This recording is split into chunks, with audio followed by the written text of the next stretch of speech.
Thank you very much, Dr Mahathir Mohamad, for sparing your time and gracing our conference with your presence.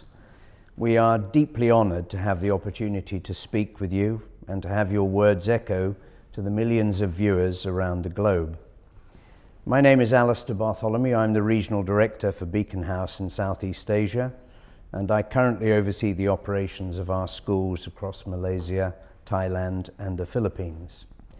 I bring with me over 40 years of experience in education, where I've held a number of positions in various schools and academic institutions across the globe, including the UK, China, Singapore, Kazakhstan and Malaysia. I first came to your beautiful country in 1994, when my then school, Haileybury, actually was educating the biggest number, I think, of Malaysian government scholars. And so it's my privilege to be here, sir. Thank you very much. Finally, may I just give a quick introduction to your host, who you've met, and interviewer for the day, Kasim Kasuri, our CEO of Beaconhouse School System and the chair of the School of Tomorrow events. Kasim has served in this role since 2005, where he has steadily consolidated Beaconhouse and driven the international development of the brand. Kasim has also served as Vice Chair of the World Economic Forum's Global Agenda Council on Pakistan and was appointed a Young Global Leader from 2009 to 2014 by the World Economic Forum. Tun, thank you very much. And over to Kasim.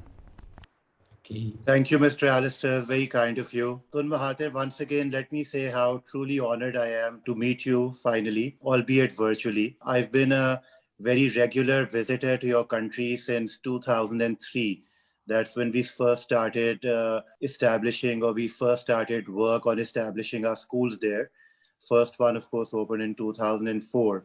And as I mentioned earlier, I was expected to be in KL to meet with you, but unfortunately, because of the COVID situation, it would have meant that I would have been in quarantine for 2 weeks. Although I considered that possibility just so that I could get the opportunity to meet you, but in the end, unfortunately, it was not possible.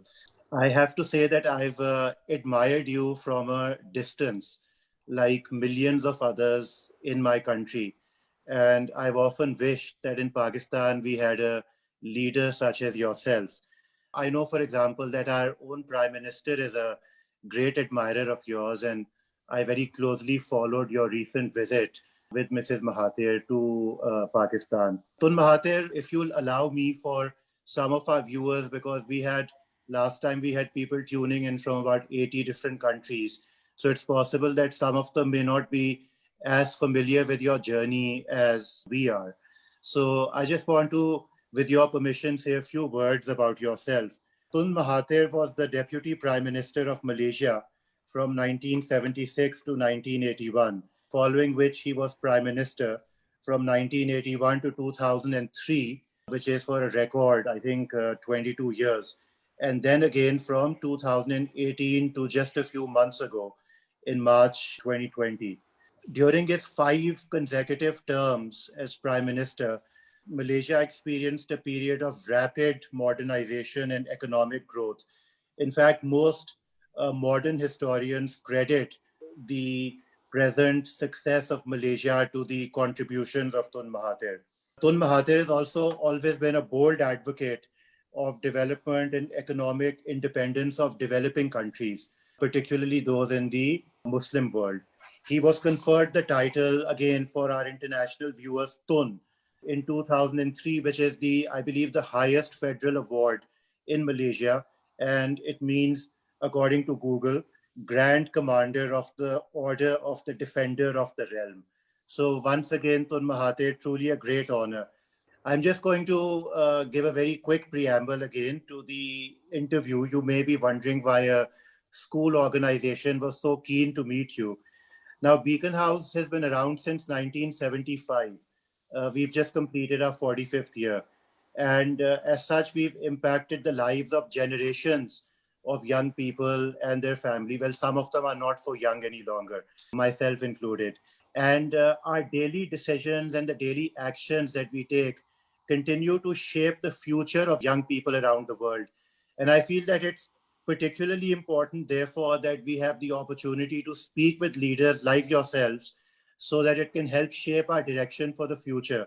And I think that you will probably agree that this particular unpredictable time with the COVID pandemic is one in which nobody really knows what the future really holds.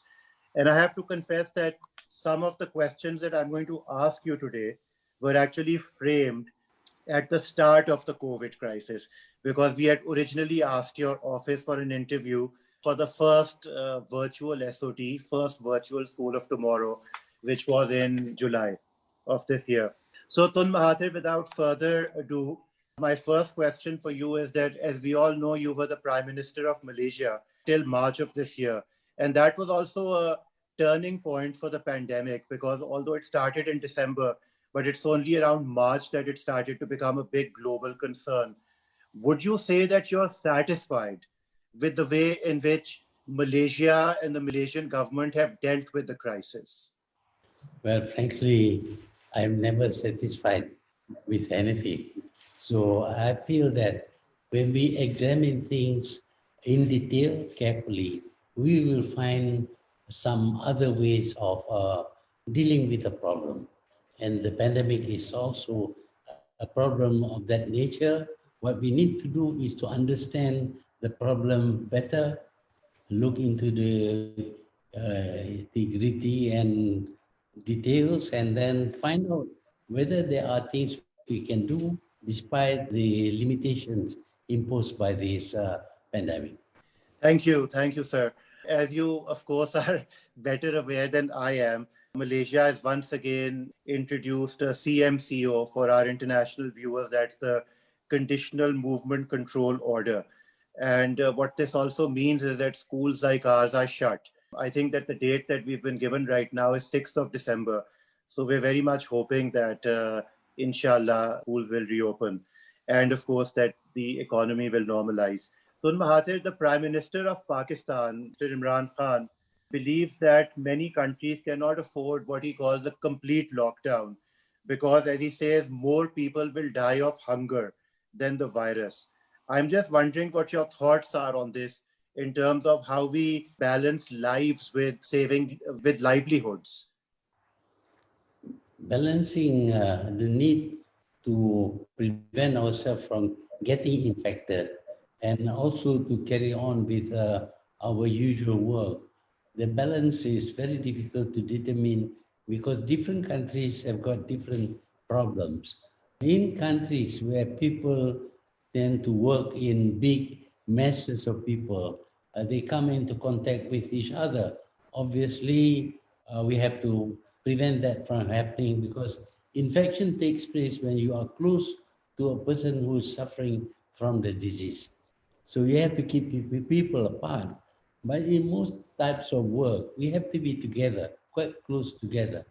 But in the condition of the pandemic, we need to learn how to work apart from each other and maybe how to stay at home and not do work, which of course means that we may not be able to earn the kind of money we used to earn. But on the other hand, even staying at home may provide you with some other opportunities to make money for yourself. And nowadays, of course, most of the trade and businesses are carried online. So there really is no need for you to go and meet your customer.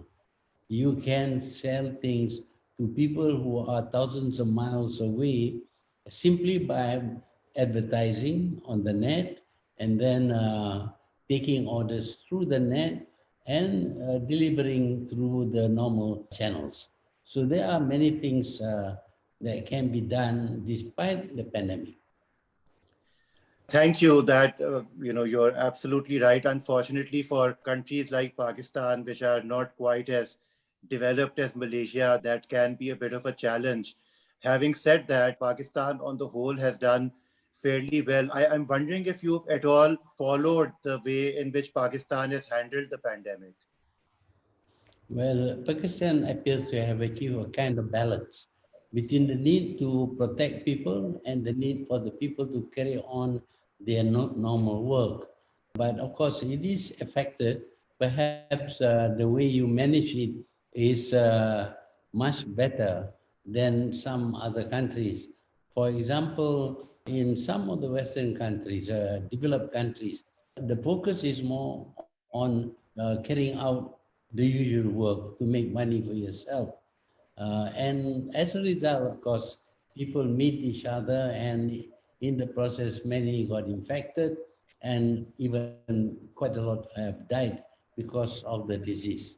So each country needs to study carefully the kind of business we do, the kind of work we do, and how we can apply the health measures, the measures to prevent the spread of the disease in the particular situation that we are in. Yes, absolutely. So in our country, for instance, the government has pioneered this idea, or they believe they have, of smart lockdowns. So instead of locking down the entire country or the entire city, they will sometimes lock down a small community, where they feel that the virus is spreading. So moving on, as you know, we are an education system. So I'd like to ask a couple of questions in that connection. Now, one of the things that we feel these days is that young people, particularly in countries like Malaysia and Pakistan, are inundated by external influences. And this was not so much the case when I was growing up. But these days, when I look at my own children, they're constantly glued to the internet and to digital media and social media. And I feel that in some respects, it's created a little bit of an identity crisis. And this also reminds me somehow of your own policy, which you had adopted while you were the Prime Minister of Malaysia, which was the Look East policy. So I'm just wondering if you can tell us a little bit about that in terms of how youth in developing countries, particularly those in the Muslim world, can benefit from the advances that the West has to offer while also retaining their own sense of identity and dignity. We are influenced by our environment. We normally, in any community, there is a system of values which influence the way we react to things, the way we work, for example. So when we decided on looking east, it is not about just acquiring knowledge from the Eastern countries. It is more about the value system, the work ethics that they have. Obviously, the value system and work ethics influence the performance of the individual or the community or even the country. So it is important for us not only to acquire knowledge, but also to build the kind of character that will contribute towards your success. Quite obviously, if we are laid back, unwilling to work, we cannot perform, achieve success as well as those who work very hard and do not waste time. So these are value systems and that are different between countries and other countries, and of course between the developing countries and the developed countries. What we wanted to do was to learn the Japanese work ethics, which we find has contributed much towards their success. Yeah, you're absolutely right. I think this is a challenge that we all need to continue to address. Tun Mahathir, moving on, I'd just like to ask you a little bit about the education system in Malaysia. As I mentioned, we've operated schools there since 2004. And on the whole, it's been a great journey. But I'm going to be honest with you that we've had our fair shares of challenges, particularly with the movement between English and Bahasa as the medium of instruction for important subjects. So I was just wondering if you'd like to tell us a little bit about this and what you feel would be the right balance. This is also indirectly connected to my earlier question. Well, every nation wishes to increase the identity of that nation. And language is, of course, one of the things that determines the identity of a nation. But while we want to promote the language and make it perhaps a language of learning, we also have a need to acquire current knowledge. And the current knowledge comes to us not in our language, it comes to us in English. There was a time before, of course, when knowledge was in the Greek language and the Latins, and even Indian. But later on, the Arabs learning this language and acquiring the knowledge were able to make Arabic the language of learning. Subsequently, the Europeans learned from the Arabs, and the European languages have now become the language of learning, and especially English. So we need to make use of the language of learning until such time when we have acquired the skills in research and development and in inventing things which would be written out in our language. But until then, we need to make use of other languages if those languages will give us the kind of knowledge that we need. So in Malaysia, what I have tried to do is that the teaching of science and mathematics should be in English, but the other subjects can be taught in the Malay language, because those subjects like geography and history, they don't change very much.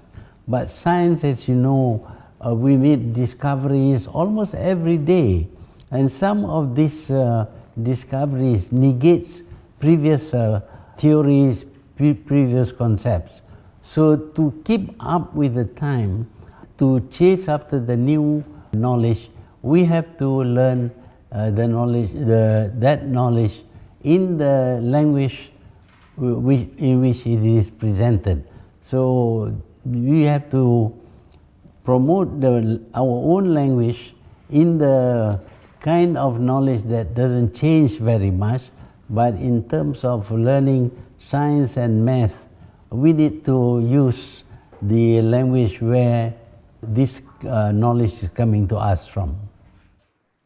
I think that's a great way of explaining it. This is actually a big debate in Pakistan these days, because the government is looking at the medium of instruction. So we have a system in which in private schools, the medium of instruction is almost exclusively English. But in the public sector, it is Urdu, which is the national language. And that is further complicated by the fact that we have regional languages in each province. And it's a national debate because the government wishes to introduce a uniform curriculum. And one of the salient features of the uniform curriculum is basically making the national language Urdu the medium of instruction. And the arguments that we are giving against that, of course, I believe that it's very important for children to learn their mother tongue. In fact, most educators globally believe that young children learn best in their mother tongue. But the argument that we are giving is that they cannot completely ignore English, because English is no longer the language of England. It is now the language of progress, of technology, of development. And until our own languages catch up, so yes, we need to have a slightly more balanced approach. Thank you. I appreciate your valuable feedback on this. And if I ever run into the Prime Minister, which I may do, or the Education Minister who was at our previous conference, I'm going to pass on your advice. Dr Mahathir, staying within the realm of education, I just want to ask you one other thing. Now, we've had this black swan event, COVID, which we hope does not repeat itself anytime soon. But other than COVID, the future is looking very unclear for a lot of young people, because anybody you speak to says that about 80% of the jobs that exist today will not exist in the future. And similarly, 80% of the jobs that exist in the future do not exist today. And as educators, this poses a major challenge for us in terms of how we prepare young people for a future which is so unknown. So I was wondering if you could share some thoughts on this. Well, obviously, we are seeing a lot of new technologies being introduced, and these technologies can benefit us if we understand how to make use of these technologies. In education, we find that we are still using the old system of schooling with children in the classes being taught by their teachers.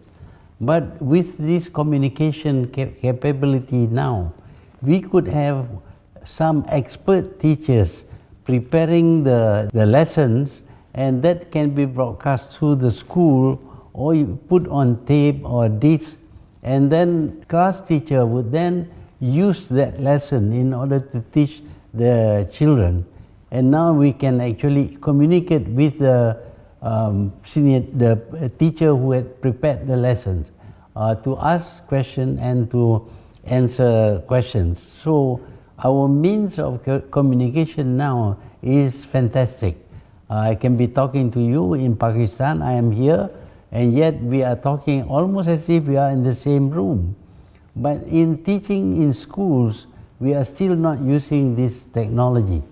What we need to do is to have the best teachers prepare the best lessons, and the class teacher should only guide the students, because not all teachers are as good as we hope, but some schools may have poor teachers and suffer from it. Some schools may have very good teachers and they benefit from it. But having one source of learning from a teacher who is an expert, then the results will be less affected by the quality of the class teacher. So we need to learn how to make use of this Zoom system, for example, in order to teach lessons in the classes in all the schools in the country. No, absolutely. Thank you very much. Carrying on from that, Tun Mahathir, I know that you're a prime example of a lifelong learner. And one of the things that we are trying to do is to create lifelong learners at our schools, because the actual knowledge that they learn may or may not be completely relevant 20 years from today. So I was just wondering if you could share some advice with us, because it's easier said than done. How do you think one can, or what actions do you think that we should take in our schools in Malaysia and Pakistan and many other countries to encourage children to be lifelong learners? Well, children learn better not just by teaching them verbally, but more by doing things. So we need to introduce practical ways of introducing children, school children, to what they have to do. For example, mobile phone is a fantastic broadcasting station as well as a receiver. And in those days, when I was a boy, all these things are housed in huge houses so that we can broadcast radio messages and all that. But today, that huge house has been reduced to a small thing in your pocket. So it is a fantastic means of communication, and but it can do so many other things that your telephone before could not do. So the important thing is for people to have access to this new gadget and to play around with it so that they become very familiar that despite there being no printed pages in your telephone, yet you can scroll and see all the writings that you want to see, including reading novels and books and the like. So we have easy access to knowledge. The thing to do is to find out how we can use this ease of communication in order to improve the quality of teaching in our schools. Absolutely. Taking on from your point on digital devices, I my next question might sound a bit strange, um, but do you think that it's any longer necessary or relevant for children to learn how to write with their hand or read, um, simply because there are audio books and so much on the internet in which everything is read out to you, and writing has almost become like a art form, like calligraphy. So do you think that this is going to be a necessary skill for the future? Well, we must learn how to read and to write. That we must do. So the primary schools should focus on that so that they acquire the skill to write and to read. But of course, for the rest, they are going to press buttons, lots of buttons, the apps and all that, so that they now learn more because they can read, because some of the messages coming to you would be in written form, but they are coming through your phone or your computer. But at the same time, of course, the amount of information you get is far greater than before.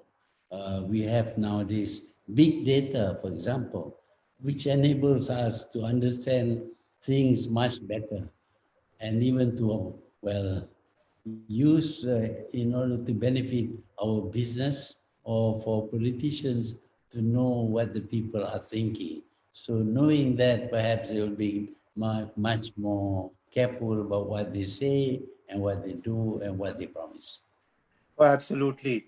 Anything that is, I suppose, in the written form, whether it is handwritten or digitally, is definitely something that becomes a matter of record. But I have to admit that I'm embarrassed to admit that I've almost forgotten how to write with my own hand, because the only thing I do now is I type or I'm writing messages on my computer. So or my phone. So I wonder how, my kids or, others their age are, how they are going to cope in the future.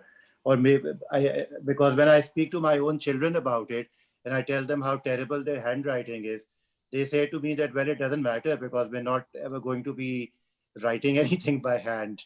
But moving on, Tun Mahathir, since we are having this conversation at this very interesting time, I was hoping that I could ask you a couple of questions about some current global developments, which I know would be of great interest to our viewers, so if you're comfortable. So I wanted to ask you what your thoughts are on the recent, elections that took place in the United States, in which I think Mr. Trump is still refusing to concede defeat.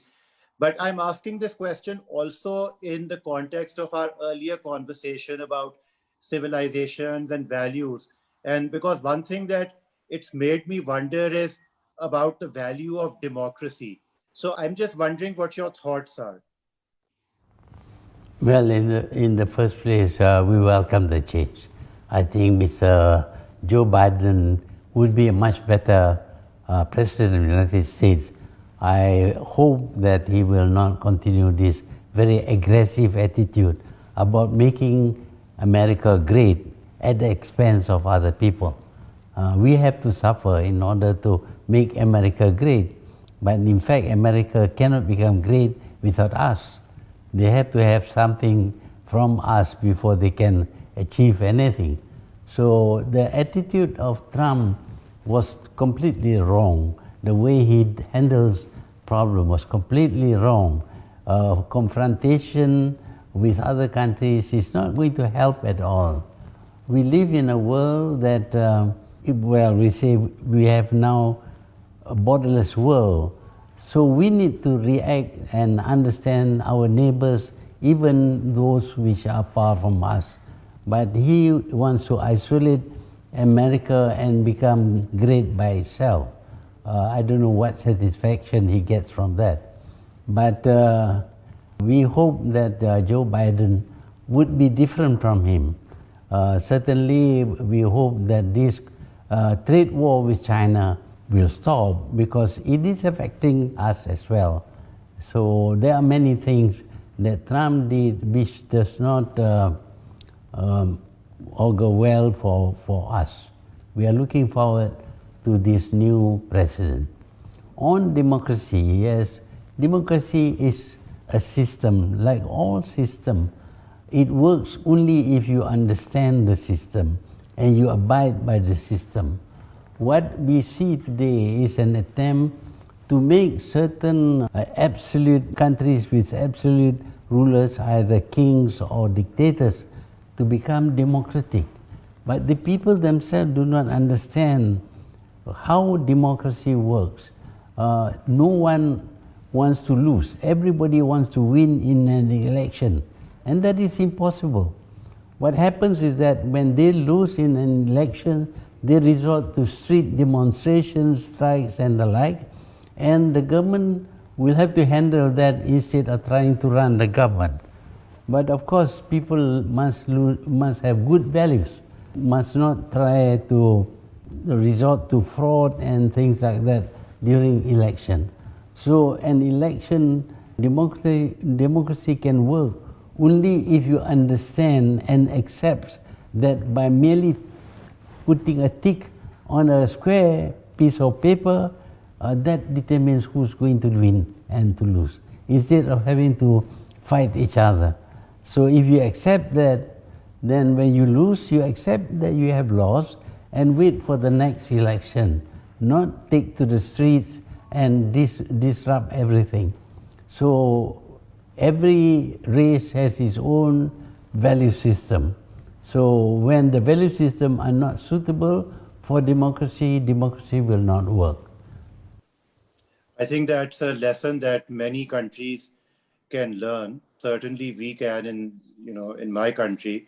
But I suppose the US has a very peculiar system with this electoral college where you can have one candidate actually gaining more popular vote, as we saw with the 2016 elections, and still not winning. So it is rather bizarre. Thank you. I appreciate your candid views on this. One of the other things that I wanted to ask you is that what advice would you give to the leadership of Muslim countries at a time in which the West still retains a certain dominance, but China, of course, is also rising? And the reason I ask this question is that many Muslim countries are rich in natural resources. We see Malaysia with the palm oil, of course, many of the Gulf countries, even Pakistan is rich in minerals, yet they're not really able to, I would say, assert themselves or perhaps exercise any influence on the global stage. What is it that we could be doing better? Well, it's not the resources that determines whether you succeed or not. You know, the oil was there all the time in these Arab countries, but until other people came there and brought up the oil, the Arab countries were very poor. They were mainly fishermen and nothing else. But other people with the knowledge has identified the resource, were able to bring up the resource and add value to the resources. Those were the people who will succeed. So to me, the most important thing is your value system. What is your value system? Are you hardworking? Are you honest? And things like that we will determine whether you succeed or not. And here, as Muslims, we know very well that Islam is not just a religion. It is also a way of life. What is the way of life of the Muslims? If you follow the way of life of the Muslim, you will succeed. There are many injunctions in the Quran which teaches you what you should do, what you can do, what you cannot do. But we ignore all that. All we do is we pray, we fast, we give zakat and perform the Hajj. But beyond that, we are not actually practicing Islam as is found in the Quran, for example. So I think that if we adopt the value promoted by Islam, we will succeed. But all of us do not. We, for other reasons, we break the injunctions of Islam as found in the Quran, and that is why we fail. Fair enough. I think that's I wholeheartedly agree with that. And I wish that people all over the world understood Islam in the way that you've very briefly explained to me. As a follow-up question to this, if we look at, let's say, the more economic realm, I know that you've frequently spoken about the gold standard for countries like, well, countries in the Muslim world or many countries in the developing world to revert to the gold standard instead of the dollar. In fact, my own father was telling me, because he was the foreign minister of Pakistan under President Musharraf, and he was telling me that at a meeting that he had attended, you spoke about the importance of the gold standard, and it's something also that you mentioned in the Future of Asia conference, which was, I think, in Tokyo in 2019. So do you feel that this, if we look at the global, let's say, relevance of developing countries or Muslim countries, this could be part of the answer? Well, I think Islam provides most of the answers, but of course, those answers must be made suitable for the time that you are doing whatever. So today, for example, in those old days, to perform the Hajj, you probably walk or travel by camel, but now you fly. To say that is not part of the teachings of Islam is wrong. The most important thing is to be there, to go there, not the performance of the... So some people feel that unless they repeat what happened 1,400 years ago, then they are not truly following the teachings of Islam. But they forget the objective of doing whatever it is that is taught in Islam. It's the objective that is important, not the way you achieve that objective. Because the objective is always good, but the way we do things now would be different from the time of the Prophet. We are not diverging or not ignoring the teachings of Islam. We are simply doing things like we used to do in the past, but in a different way. That's all. Fair enough. Thank you. Tun Mahathir, since Beaconhouse, the host is well, let me rephrase that, since Pakistan is the host country for Beaconhouse and our other big market is Malaysia. So I personally would love to see greater cooperation between Pakistan and Malaysia. And if we look at the Southeast Asian experience, what it's shown is that irrespective of the form of governance, the one thing which has yielded results, as we saw in your 21, 22-year term as Prime Minister, is continuity of policies. And I'm just wondering if there is any advice in this regard that you could give to political leadership. I'm not talking about the present Prime Minister, but generally to the political leadership of Pakistan, because as you know, our journey has been a bit more challenging than Malaysia's. Well, as I said just now, if we follow the teachings of Islam, you will do well, you will succeed. But what we are doing is just the opposite of what is taught in Islam. For example, you are not allowed to kill. To kill a person is like killing the whole of humanity. But of course, we find people killing each other, killing fellow Muslims.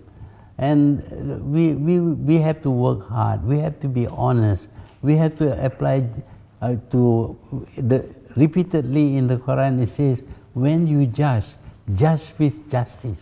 All these things are good values. But if a leader wants to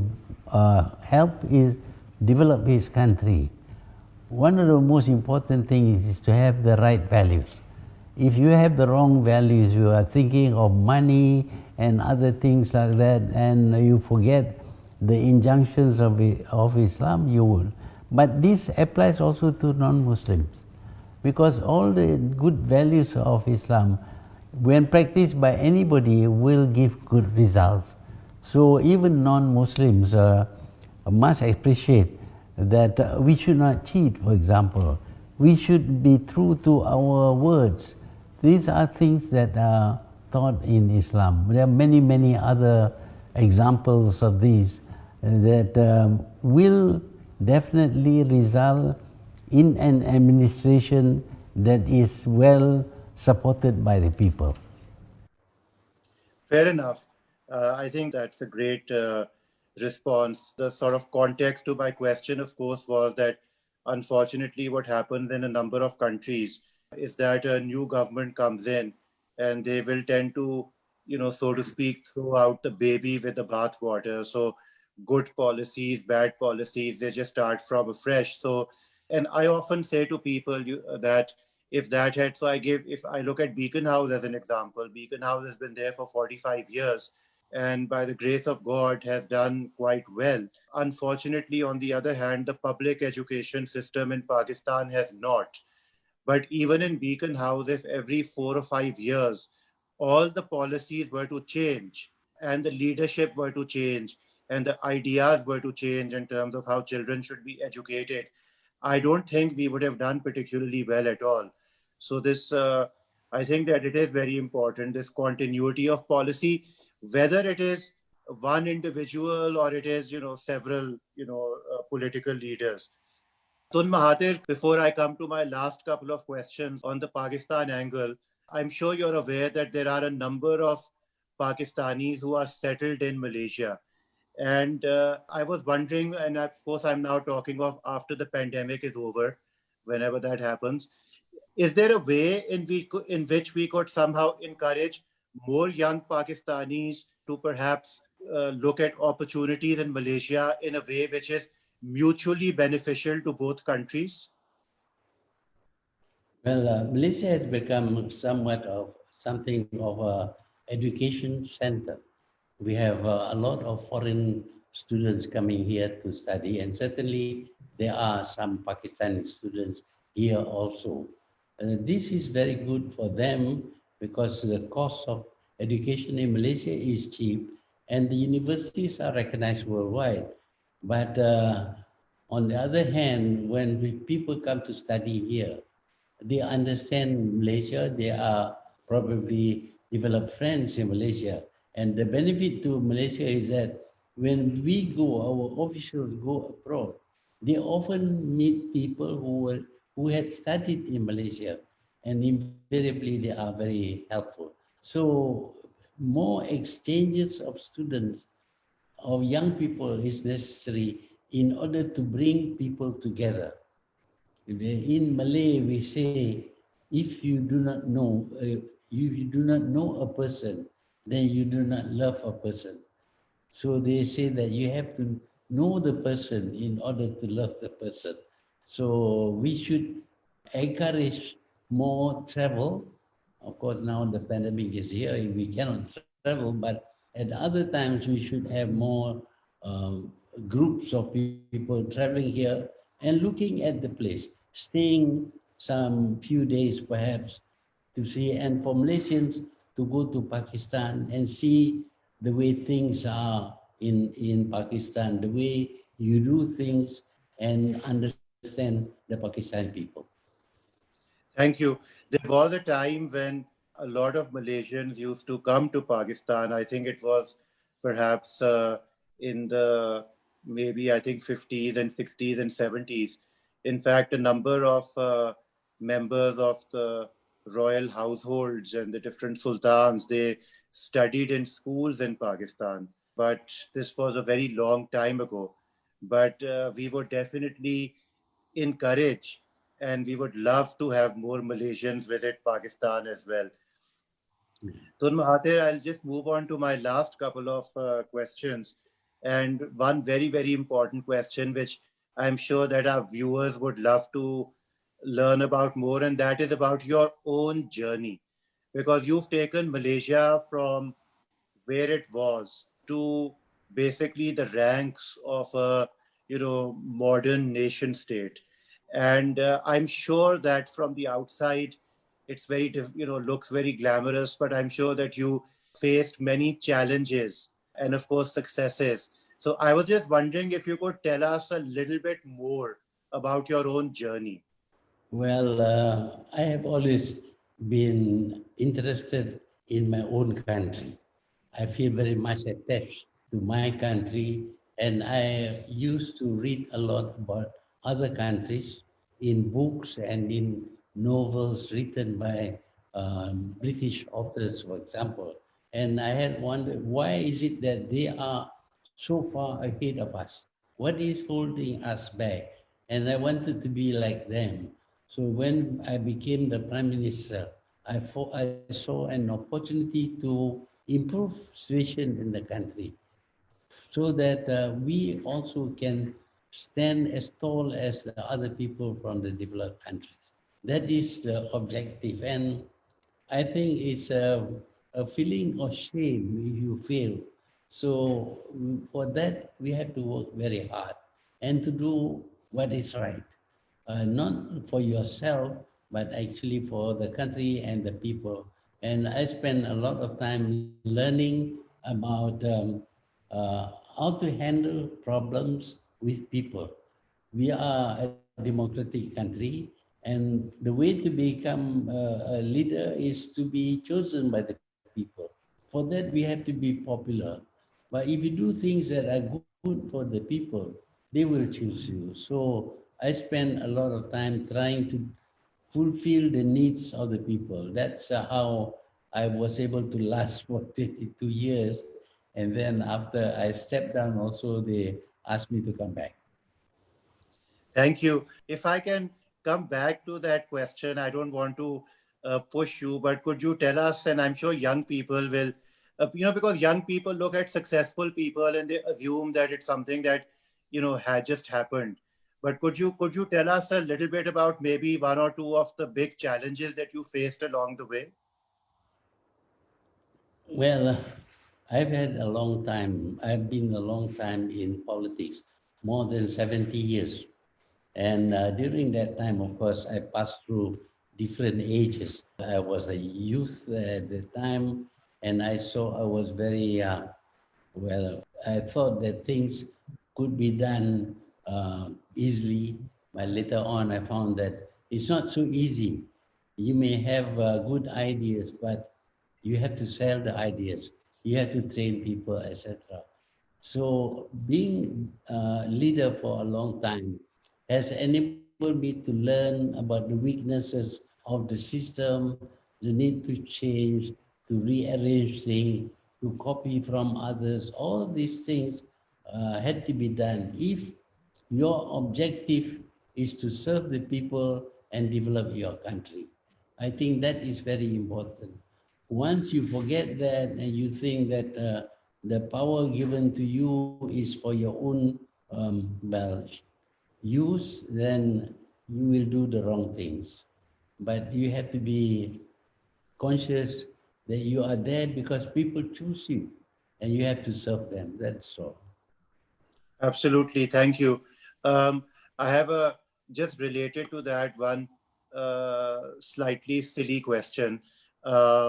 You're one of the rare few people in the world who might actually have some recollection of the years after the last pandemic, the Spanish flu. Now, I know that it was over by the time you were born, but do you remember any conversations with your parents or with other people in terms of how they dealt with it? Yes, I remember, not very well, I do remember, but people were, well, as scared as they are today. But only thing is that in those days, people don't travel much, so they don't carry the disease to other countries so Right. quickly. Yes. So, but this time around, people are moving all the time, and any disease that is infective would be spread throughout the world in a very short space of time. So, in those days, I believe that within 2 years, I think we were able to isolate ourselves and not suffer that much. And I think they did develop some vaccines against the disease. Of course. Thank you. I think that's a really important distinction, which I don't think I thought about it. The fact that, yeah, people did not really move around or travel as much as they do now. Thank you. I really appreciate that. My last question, and I'm conscious that we only have 2 more minutes with you. Basically, sort of open-ended. I just want to ask you if you would like to share any advice with the young people or their parents who will be listening to this interview. Yeah. You see, in education, we concentrate on giving information, but we spend little time on developing the character of the students. It is much more important that we build good character together with the information that we pass on to them.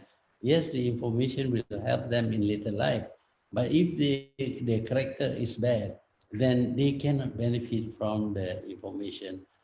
We notice that, well, normally you are brought up by your parents and they teach you what is right and what is wrong. But I think schools should have a proper system of imparting good character, good values to the students, because only good values will give good results from the knowledge that you have required. Thank you. I absolutely agree with you. And one of the things that we often stress to parents in our schools is that this is a joint responsibility between the parents, the families, and the school. Because often we have parents saying to us, okay, well, it's your job. But it's actually not our job. It's a collective responsibility. As they say, it takes a village to raise a child. Tun Mahathir, thank you very, very much. We're out of time. I want to once again take this opportunity on behalf of Beacon House, the students, the teachers, the administrators, and of course the board of directors of Beacon House to thank you for giving us this opportunity for this rare conversation. And it's been a great honor. And I hope, inshallah, that one day, if and when I visit KL after the pandemic is over, I have an opportunity to meet you in person. Thank you very much. Inshallah. Thank you. Thank you. Thank you. Tun Mahathir, this is a book. Sorry, it's a bit heavy. So it is a book on Pakistan's leading artist, Sadiqian. I'm personally a big fan of art, so I hope that you have an opportunity to go through it.